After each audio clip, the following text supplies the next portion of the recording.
When it comes to high-level StarCraft 2, it really doesn't get much better than these two pro gamers facing off against each other. What I've got for you today are two games that they've recently played, where in the first one we find ourselves on the map Royal Blood. Now spawning here in the top right-hand corner, playing with the red Terran SCVs, we have Clem, and his opponent in the opposite corner, playing with the blue Zerg drones. He goes by the name of Serral. Now, it seems to me that I haven't really casted either of these two players a whole lot over the last couple of months, and that's simply because there aren't a lot of their replays available.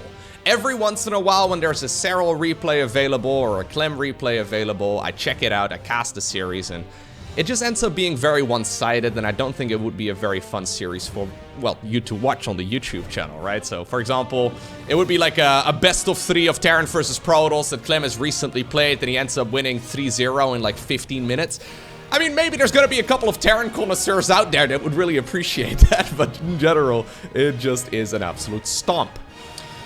Because of that, I decided to reach out to Serral a couple of days ago, and he sent over 3 replays of ladder games that he's recently played for me to go ahead and cast. So I guess that these games are gonna be getting the Serral seal of approval.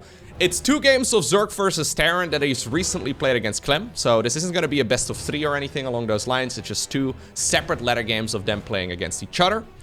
And then there's one long, drawn-out macro game of Zerg versus Protoss that Serral recently played against Geralt. So I'll be casting that match in the near future as well. If you're interested, make sure you subscribe so you get notified as soon as that video goes live. That being said, I wonder if this means, right, that since these games are getting the Serral seal of approval, I wonder if that means that Serral is more likely to obtain the victory in these games.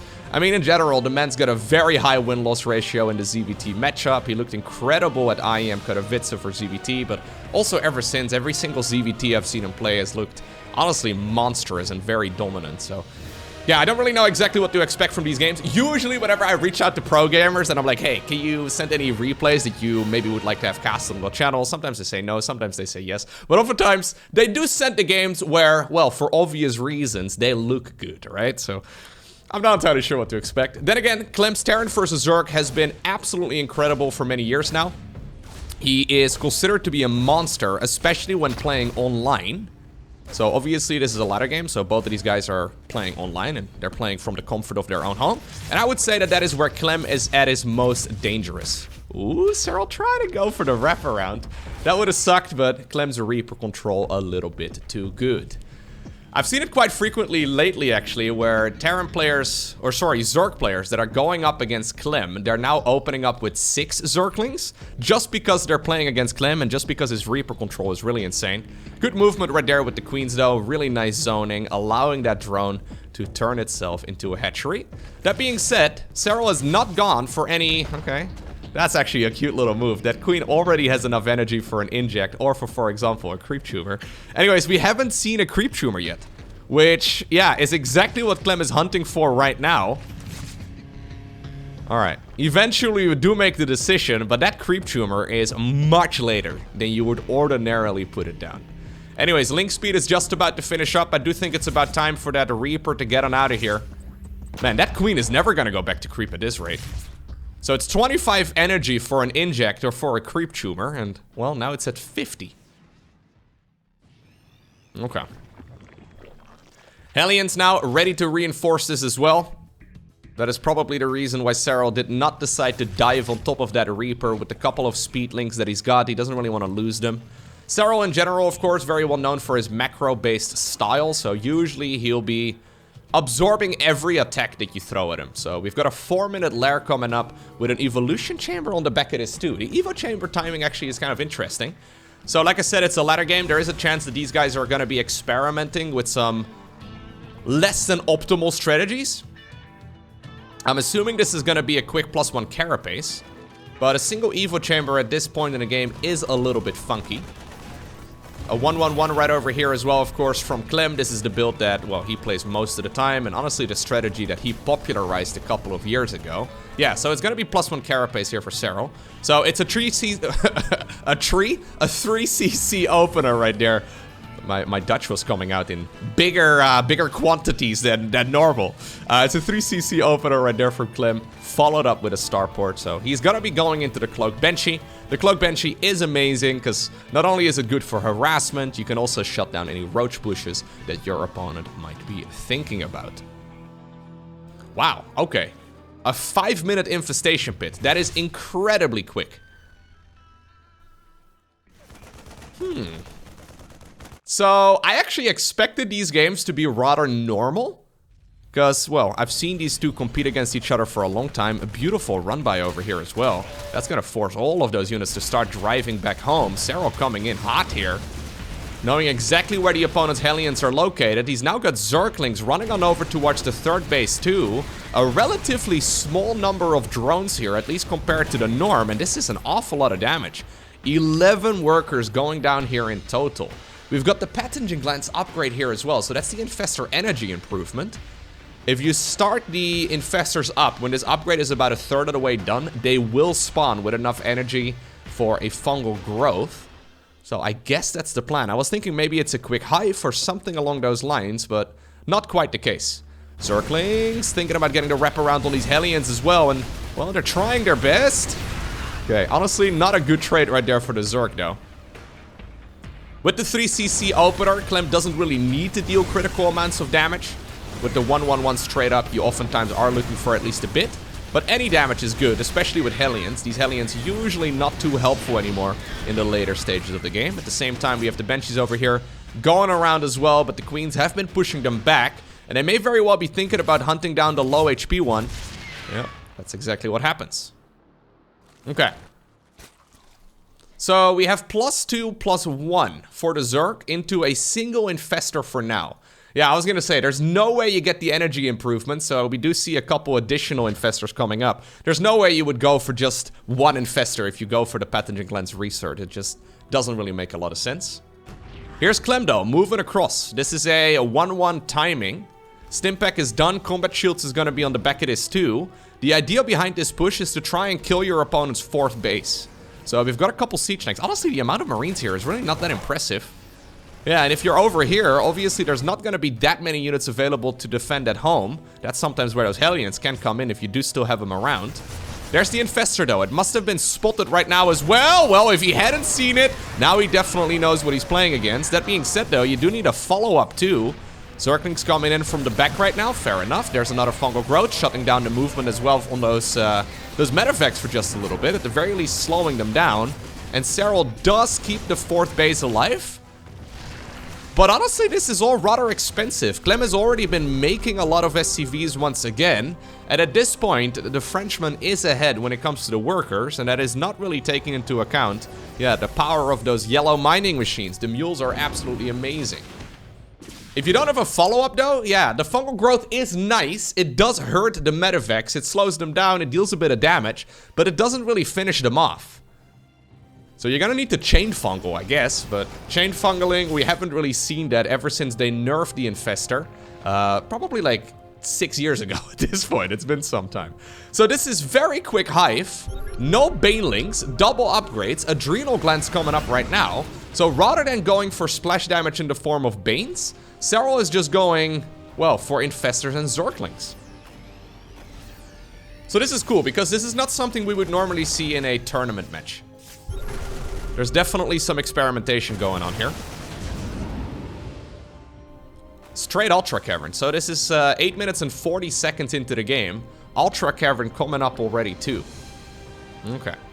We have Widow Mines coming here for the Terran. Drilling Claws is about halfway done. 4th Command Center is finishing up as well. I'm assuming that one's going to turn into a Planetary Fortress. Yep, right about over here at the 12 o'clock position.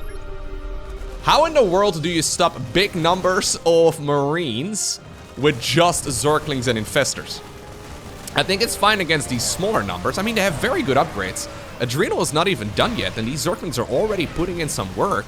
That went way better than I thought it would, actually. Okay. The added benefit of being very Zergling heavy is that, well, even if you're not in position to defend against drops in the main base, the Zerglings can get there very rapidly. Okay. These traits are all fine, though. Aw, transfusions of love. Eventually, one of the queens does go down. These traits are all fine though for Clem, because it's not like Marines are particularly expensive units. He hasn't really lost any of his... Well, I guess the siege tanks kind of suck, but he hasn't really lost too many of his critical units. Siege tanks against mass Zergling, not as helpful anyways. Okay, good splits right there against the mines, but Clem is striking back. We've got +3 coming up. Serral hitting a bit of a supply block here. He's gonna need... He's only got 3 infestors remaining. He's gonna need the ultras, I think. Yeah, he's not really making them yet. He probably wants to finish up his full carapace research, but this is all a little bit rough. Widow Mines, though, dealing some friendly fire, and that may very well help out the Zerg here in this regard. Queen's helping out as well against that infestor, or sorry, against that Banshee from the earlier stages of the game. 11 confirmed kills. Nice micro right there by Clem. As you can see, both of these guys incredibly fast. Over 400 average actions per minute so far in this game, from both of them throughout this match. Now Ultras are coming though. Liberators are good against Ultras, but with a little asterisk right next to it. Oftentimes we see the Ultras just simply running through the circle. Wouldn't mind seeing Clem maybe add on a couple of Marauders here as well, but Marauders obviously, big Zerg and counterattack. Not great against just mass Link, so it's a little hard to say. Either way, that's a lot of SCVs that are caught over here. Yeah, 22 SCV, 23 SCVs have gone down, 25. I mean, it keeps adding up. The planetary fortress is nice. At the same time, though, Clem has destroyed a bunch of bases on the other side of the map. Here's the Ultras coming in. If the fight takes place on creep, the Queens can also transfuse these Ultralisks. And that may very well be the plan. Okay, good targeting right there. Oh, transfusions there. On the Infestor, but also good targeting right there by Clem, trying to get rid of that Infestor with the Liberator that he had. Banshee's still being annoying, by the way. It is gonna go down here eventually, but if it can get one more Infestor, that is not a bad way to go out. Okay, getting another drone too. Zerglings and Ultras, though, are on the attack path, and this is kind of dangerous, yeah. So Marauders are coming up. I don't think this is the type of game where Clem really is rushing out ghosts. I mean, he certainly would like to have them. Good split right there against that Widow Mine. Without ghosts, though, fighting Mass Ultra is really tricky. But again, this is a Banelingless Zerg army, which is not something we usually see. Serral running relatively low here on money, but... Ultras, oh, they don't have their speed upgrade. That's what's missing here. Ultras are chasing down these units. They're actually doing surprisingly well. They have a movement speed upgrade that makes them a little quicker off creep. That was specifically added to the game to hunt down Marines and Marauders. So, yeah, there it is. I wouldn't mind seeing him get that research done here. Good amount of damage here, though, by the finisher, but Clem does hold. We do have +3 coming up over here. I wouldn't mind seeing him get the +3 armor as well for his infantry units, because that is incredibly helpful, especially when the Zerglings get their +3. I think being able to counter that upgrade is massive. Slow Valord, still moving forward. That planetary fortress has been amazing though, right? There would have been Zerglings over there. If this was Bjorn playing, Bjorn has been experimenting with orbital commands at the 4th base. If this was Bjorn playing, he would be in a lot of trouble. The Zerglings, though, okay, they're just thinking about going straight into the natural. Marauders are kind of thick, so they get a little bit of work done. And at the very least, they buy a bunch of time right now for the majority of the Terran army to come back home. This is now a very Marauder-heavy army, though. I'm not exactly sure how Mass Marauder works out. We have an attempted Widow Mine drop over here, too. 48 Zerglings, or sorry, 48 SCVs have gone down in this game. 8 drones. Oh, nice little bit of micro right there from our Terran player. Okay. An interesting unit composition from our Terran, but now he is forced to go into the Ghost Academy. I don't mind it. It's good against the Infestors, it's good against the Ultras. I think it's a good choice, but it is another unit to micro. And this is already a very micro-heavy army right here from the Terran. The little minigame over here. Okay, eventually it does get some more damage in. Not bad. Zerglings and Ultras, though, once again on the offensive. Terran wants to fight right over here in the middle of the map, but Serral just keeps going on the counterattack. Eventually, though, this big Terran army does need to be addressed. Infestors, okay, getting a good fungal over there. Ultras now also getting an interesting sandwich right there. Okay, huge fungal growths. That allows those Ultras to close the distance, and that is so many of those Terran units going down. Liberators now sieged on top of each other right there to protect the natural wall. Here's another command center. Okay, that command center will get to live for a little bit longer, it seems. Ultras are running low on HP. Very ambitious factory. Yeah, I don't think we can really go over there. Okay, well, that factory is gonna go down. Big fungal growth there as well on all of those medevacs, but you can see that the medevacs are putting in a lot of work, right? We've had 8 medevacs here. How many have gone down? Only 4. So there's just not that much anti-air available. Nice target firing right there from Clem. Who needs Ghost when you can just micro your Marauders really cleanly? At the same time, we've got some harassment over here, but the Queens did take care of it. Zerglings running on the right side of the map too, but yeah, they also do get halted. Okay. So all of this Zerg economy, right? It's only 64 drones, which is really not that much. I mean, he's now lost 21 workers in total in this game, so Terran has been piling on the pressure over the last couple of minutes, but this is not really a Zerg army that you can easily reinforce. Fungal growth, though, still very dangerous. We do have a Ghost available. I would love to see a fungal growth. Okay, nicely done. Allowing some of those Zerg units to retreat. We now have Infestors supplemented here as well with Vipers coming up. Vipers are amazing. Oh, big Widowmine hit. Huge Widowmine hit. 15 Zerglings end up going down, and those SCVs are running for the safety of the planetary fortress. And Serral, being the gentleman that he is, he actually sent me a loss. Alrighty, next up, we find ourselves on the map Babylon. Again, this is not a best of 3 series, it's 2 separate ladder games. I guess we can make it a best of 3, but there's a chance it ends with a 1-1 score, which is a little funky. I guess we can call it a best of 2. Yeah, I don't really like the term best of 2 all too much, because, you know, odd numbers are a little bit easier if you want to decide a winner. Anyways, we have done StarCraft tournaments where best of 2s are being used, so it can actually be really cool to have a best of 2. Say, for example, you have like a group stage, right? And you want all of the players in each of the groups to play against all of the other players in that same group. So you can have like an 8-man group, you can have everybody play against each other, have them all play 2 games against every opponent, and then you decide who moves on into the next stage of the tournament based off of map score. So it's honestly a really cool format. The worst part about doing best of 2s is that you have to constantly explain it while casting the games to viewers, because it's not a very common style of tournament formats that we use in StarCraft 2. And while it can be cool, I think it's more satisfying to have one direct winner. So game number 1, our first best of 1, I guess, was won by Clem. Now we have another best of 1 where we find ourselves on Babylon. As we'll be making this video, by the way, Serral currently the number 1 on the European ladder, Clem currently the number 2 on the European ladder, which is pretty neat. Just on the off chance that you're unfamiliar with either of these 2 players, they've been very good for a long time. Anyhow, do we play this map any differently? Probably not all too much. It mostly comes down, honestly, to what strategy we want to go for. I'm curious to see if Serral's once again going to be rushing out that infestation pit. It's not a style I've really ever seen before at this level of play, at the very least not over the last decade. And I am also not convinced that it's really that good. That's the beautiful thing about the ladder though, right? When you don't really know exactly if the strategy you've come up with is actually good, well, suddenly you face off against Clem and you get to give it a proper try.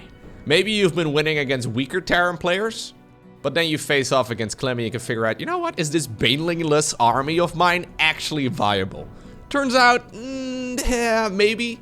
I mean, obviously that was only a single match, and it wasn't necessarily a perfect game, but it did seem to me that he was making it more difficult on himself than it really needed to be, just because he decided to skip the Banes. Okay. Standard opener here once again from Clem. That very quick 3rd command center. Ooh. Okay. Now with the Reaper at such low HP, Serral apparently is brave enough to put down the Creep Tumor in the natural. Fair enough. There's also a little ramp over here, so the Queen is always going to get vision before that Reaper would. So we have a barracks into a factory with a reactor. That reactor was produced by the barracks. Then a third command center, and now on the back of this we have a starport. Normally what we have is this barracks here with a tech lab momentarily. Then you do the big switcheroo once again with the starport, and you can start pumping out your Hellions as well as your Banshees. This is something we've been seeing a lot over the last year or two. The meta shifts though every once in a while. So for example, Clem was incredibly good at the Liberator meta. You may remember a couple years ago. On maps like Year Zero and whatnot. Do you guys recall that? Anyways, we had very similar builds as we have right here, but Clem would go for the Liberator rather than the Banshee. Banshees are more popular right now. I think it's mostly due to the map sizes. So with the current map sizes in StarCraft 2, Roach openers have become more prevalent from Zergs.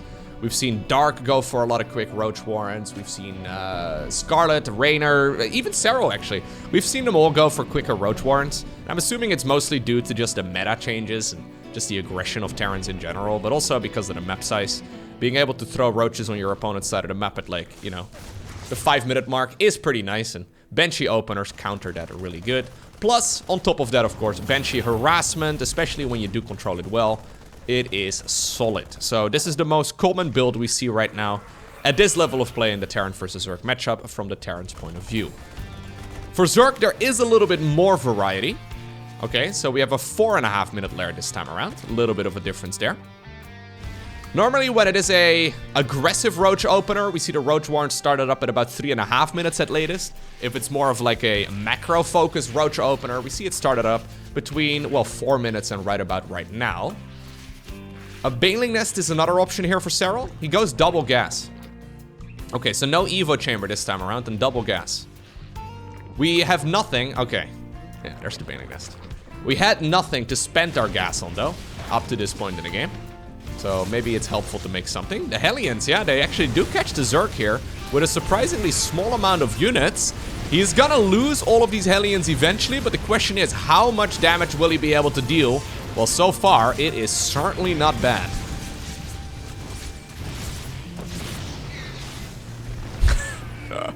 The drone getting the final hit. I never know if that's actually that great of a trade. It looks good, it feels good as the Terran. 17 SCVs, 17 Zerglings, give or take, and then 6 drones at the cost of 6 Hellions and a Reaper. It's not a terrible exchange, it's by no means bad. But it's really easy to look at that as a Terran and think, oh my god, I've just roasted their entire mineral line, baby. Let's go. I don't think it's that great. It's definitely not bad. I think in this particular circumstance it was good. But if there were like 4 additional Zerglings when the Hellions first showed up and it would have been right over here, then suddenly that attack would have been, yeah, pretty terrible. Because then those Hellions would have gone down much sooner and they probably wouldn't really have gotten a whole lot of damage in. I don't think that would have been too great. Anyhow, this is a much more conventional style right here from Serral. So, Baneling speed, rushed out pretty quick, 4.5 minute lair. Baneling speed is fantastic at stopping those Terran attacks. And then we have the 1-1 upgrades here on the back of it. Same thing can be said right here for the other player on the other side of the map. Armory, I think, is going to be here. Yep. So, 1-1 upgrades here for Clem. The Armory will enable +2/+2 for the bio units, but also the +3/+3. You need to make sure you have that upgrade done in time. Cancel? Okay, he does cancel it. Nicely done. Serral, by the way, taking the 12 o'clock base, which is kind of interesting to me. 4th command center now coming up as well, and we have Clem transitioning straight towards the Widow Mine. He did see that that Baneling Nest when it was still building, when it was just a little cocoon type of thing, whatever you call this.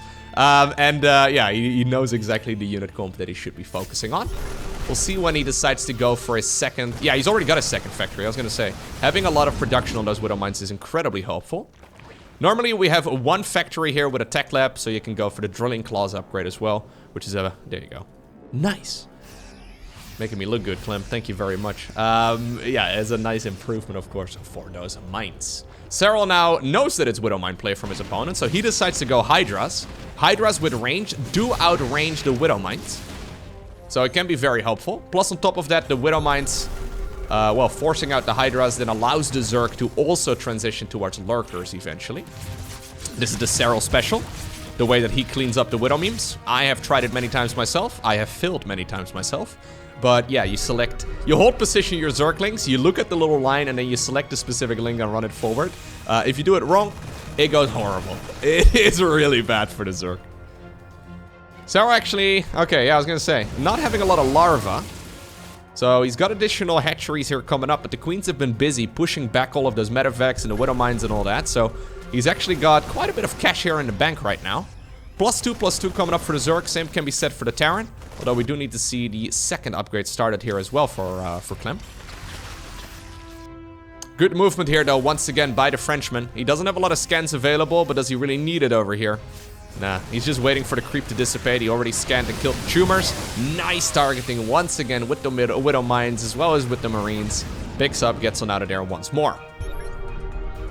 The only thing we can criticize Clem for here is the fact that he hasn't started up the +2 armor. He probably assumes he has. It's an easy thing to forget. He's also prioritizing some of his gas expenditure right there on making that planetary fortress at the 4th. Okay, now Hydras are coming though. Hydras with range, very nice to have. We go range first and apparently... Oh, okay, a little bit of a slip up. We go range first and then the speed. Okay, he did start up the +2 Terran upgrades right here for the bio units. Once again, a good old skirmish, back and forth, back and forth. Okay, these widow mines, man, they're treacherous, or they're traitors sometimes, right? Like, it's very easy to accidentally lose your own units. That's the problem with units that deal splash damage that also deal friendly fire, like disruptors, but widow mines and all that too. It's very easy to mess things up. Banelings, by the way, for those of you wondering, I've had that question many times. Banelings do not deal friendly fire. I don't know why. I mean, it'd be insane if they did, because then you would be killing all your own Zerglings, but there are some units in the game that do deal friendly fire with splash damage and other units that don't. Only a couple Marines remain over there in that plane. The widow mine drop over there got shut down as well. 12 drones have gone down in total, but considering the amount of harassment that Clem has done in this game, I don't think that's really what he's been hoping for. He's been keeping the creep spread relatively well at bay though, and that's nice. 4th command center now is mining, so we're gonna go into the Ghost Academy here too.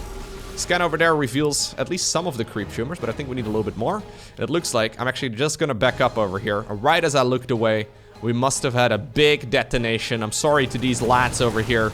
Was it the widow mine? Yeah, it was the widow mine in combination with everything else that was going on there. A Baneling certainly helping out too.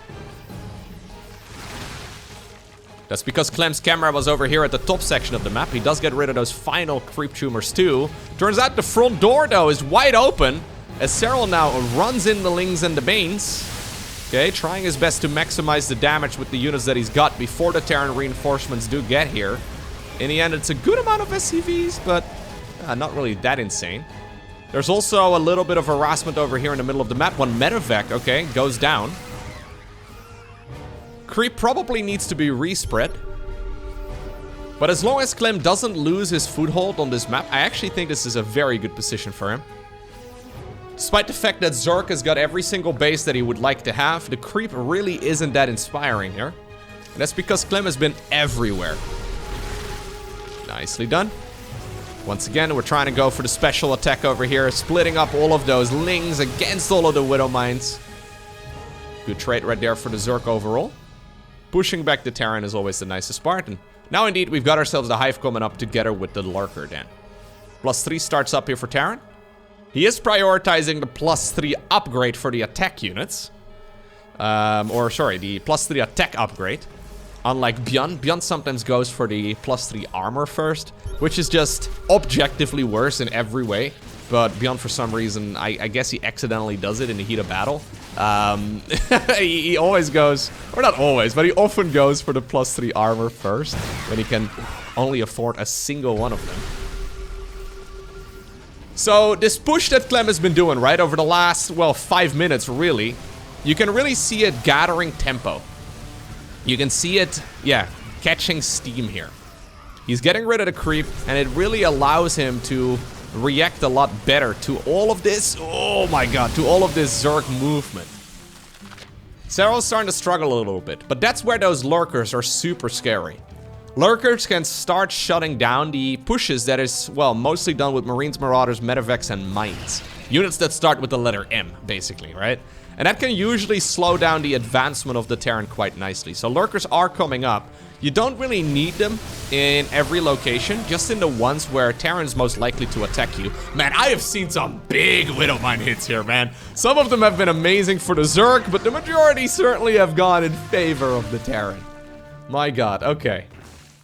So there's the +3 armor started up here too. We have that fight happening on the left side of the map. Ooh, okay. I thought Clem for a second was gonna try and split against all of this, but that would have been insane. I don't think Serral really needs to chase this down, but he's gonna do it anyways. May as well give it a try. Couple lurkers up north would not be a luxury though. I think that would be really good to have. There are Vipers now available. Okay, that Ghost, very ambitious. Good EMP. He did end up going down, but at least he shut down all of those Vipers. Okay. Good movement right here by Clem. Yeah. Just not really allowing Serral to catch his breath. 87 drones for the Zerg. That is good. That is a solid eco. But at the same time, we also do have 81 SCVs for the Terrans. Plus, on top of that, if you add the mules into the mix, I actually think that's a superior economy for Clem. The only problem is that the mules also do mine out these mineral fields really rapidly. So sometimes you do need to expand a little bit quicker. Okay. Those Widow Mines, man. Yeah, fighting this army off creep is really dangerous. We're really doubling down on the Ghost right now. Clem trying his best to just make as many of those units as possible. Serral pushing the creep forward once again. And he's actually starting to once more create some movement for himself, right? Like, I feel like we've been watching Clem attack for the last 10 minutes, but Serral once again grabbing at least a little bit of control back in his favor. Zergling burrowed underneath that command center as well to prevent it from landing. That's nice. Eventually, Clem is gonna run out of money, of course. That's usually the way that Zerg players win in these long, drawn-out games. One thing you can do is, well, soft contain them, right? If you can contain the Terrans on the mineral fields that they've got right now, eventually they will run out. So that's exactly why Serral is so aggressive right now at trying to shut down this particular expansion from the Terran player. Once again, though, good movement here by our Terran. Big Widowmine hits, my god. Killing all of those Banelings in a heartbeat, and that now I think secures this base. Although if it's up to Serral, he's gonna go in for another movement. Parasitic Bomb right there on the medevac, instant split from Clem as well. Clem in the meantime also fighting up north, by the way, because of course, you think he's a pleb, he's only gonna micro one area at once. APMs is rising here for both of these players. That is pretty nutty. 500 average actions per minute. Okay, good transfusion right there by Serral. Yeah, those lurkers here are amazing. Very helpful. The building armor coming up. Building armor actually gives some additional armor to the buildings. I know, crazy. You never would have guessed that. It also puts additional slots in the bunkers.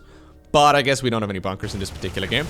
Anyhow, it's really good actually against these. I'm gonna try and contain the Terran on this amount of bases type of strategies, right? So it's actually quite good at, well, having more sustain, especially on a planetary. I've got a feeling that this orbital command is not going to happen. We really need a planetary in that spot. I think a planetary would be really sweet. He can even think about taking that base over there, to be honest. I wouldn't mind seeing him maybe try and take this expansion at the same time. Yeah, so just a small group of lurkers is enough to push back that army up north. In the meantime, though, Clem is continuously under attack here from these Zerg reinforcements. And he has been losing some SCVs. It's really not that many. It's not like the Terran eco here is terrible, but it's not as good as it was a couple minutes ago. It's a funny interaction over here. One Zergling, one SCV. Both trying to, well, exchange health. I guess the HP of the command center actually stays rather even. But here we go once again. Attack number 74. But now the Terran reinforcements are here in big numbers. I think a planetary maybe right next to this would also be good. Okay, good connections over there though. Alright, on the Banelings. Lurkers still trying to get rid of whatever is located over here. Serral is also gonna start running out here. He needs one of those bases, I would imagine. But this one, well, puts you very close to the Terran. The one up north, though, not much different. Although I do think that most of the attention from Clem, most of his army movement is going to happen at the bottom of the map. Yeah, this expansion's been here for a very long time, so I can imagine that this is not as critical anymore for the Terran. Honestly, this is a very small amount of Zerg anyways. Look at the SCV, dude. Not messing around. Okay. Apparently the lurkers, yeah, they're working out quite well. So Serral's gonna double down. We have 1 lurker now. We're gonna have 15 here momentarily. The ghost count, however, has also been growing. We're now at 9, and ghosts, there you go, they're very good at sniping this down. That snipe ability is indeed cancelled if the units run away far enough or if the ghost takes damage while it's channeling. Good EMP once again, though, on the Vipers, constantly shutting those down. Clem is an absolute maniac when it comes to preventing those spellcasters. This base, though, it has been a difficult one. Yeah. Clem still has a good amount of income. If you look right here at the income in the top left-hand corner, you can see that it started to fall behind. Zerg now indeed taking that base at like the 12 o'clock, maybe the 1 o'clock position on the minimap. He is just trying to make sure that this expansion here never happens. At the same time, Clem realizes what's going on.